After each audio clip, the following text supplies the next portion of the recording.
ಜನ ಆಶೀರ್ವಾದ ಮಾಡಿದ್ದಾರೆ, ಗೆದ್ದವರು ತಿಳಿದುಕೊಳ್ಳಬೇಕು ಅಂತ ಹೇಳಿ ಉಡುಪಿಯಲ್ಲಿ ಸಚಿವ ರಾಮಲಿಂಗಾರೆಡ್ಡಿ ಹೇಳಿಕೆ ನೀಡ್ತಾರೆ.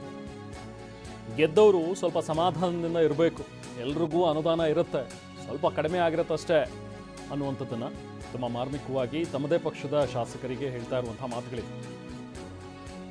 4.5 ಲಕ್ಷ ಕೋಟಿ ಹಣ GSTಗೆ ಹೋಗುತ್ತೆ, ಆದರೆ ನಮಗೆ ಬರೀ 50,000 ಕೋಟಿ ರೂಪಾಯಿ ವಾಪಸ್ ರಾಜ್ಯಕ್ಕೆ ಬರ್ತಾ ಇದೆ. ಭರ್ತಿ 4 ಲಕ್ಷ ಕೋಟಿ GST ಹಣ ಕೇಂದ್ರದ ಪಾಲಾಗುತ್ತೆ. ಅರ್ಧ ಹಣ ನೀಡಿದ್ರೂ ಕೂಡ ನಮ್ಮ ರಾಜ್ಯ ಅಭಿವೃದ್ಧಿ ಆಗ್ಬಿಡುತ್ತೆ. ನಮ್ಮಲ್ಲಿ ಕಲೆಕ್ಟ್ ಆಗುವಂಥ GSTಯಿಂದ ನಮಗೆ ಅರ್ಧದಷ್ಟು ಕೊಟ್ಟರು ಕೂಡ ಸಾಕು, ಆದರೆ ನಮಗೆ ಸಿಗದೆ 50,000 ಕೋಟಿ ಅನ್ನುವಂಥದ್ದನ್ನು ರಾಮಲಿಂಗಾರೆಡ್ಡಿ ಅವರು ಹೇಳ್ತಾರೆ. ಸೊ ಕೇಂದ್ರ ಸರ್ಕಾರಕ್ಕೆ ಕಣ್ಣು ಕಿವಿ ಇಲ್ಲ ಅಂಥೇಳಿ ರಾಮಲಿಂಗಾರೆಡ್ಡಿ ಕೇಂದ್ರದ ಮೇಲೂ ಕೂಡ ಆಕ್ರೋಶವನ್ನು ವ್ಯಕ್ತಪಡಿಸಿದ್ದಾರೆ.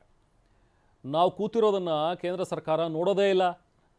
CM DCM ಪ್ರತಿ ವಾರ ರಾಜ್ಯ ಪ್ರವಾಸ ಮಾಡ್ತಾ ಇದ್ದಾರೆ, ಅಭಿವೃದ್ಧಿ ಚಟುವಟಿಕೆಗಳು ಕೂಡ ಆಗ್ತಾ ಇವೆ. ಹಣ ಇಲ್ಲದೆ ಇದ್ದರೆ ಶಂಕುಸ್ಥಾಪನೆಗಳು ಆಗುತ್ತಾ?